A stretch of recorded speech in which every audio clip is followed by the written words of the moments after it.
نحن جعلناها تذكرة ومتاعا للمقوين فسبح باسم ربك العظيم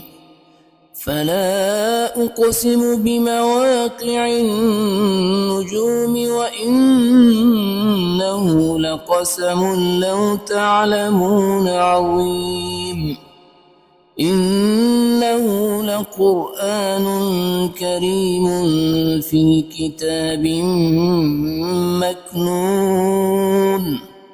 لا يمسه إلا المطهرون تنزيل من رب العالمين أفبهذا الحديث أنتم مدهنون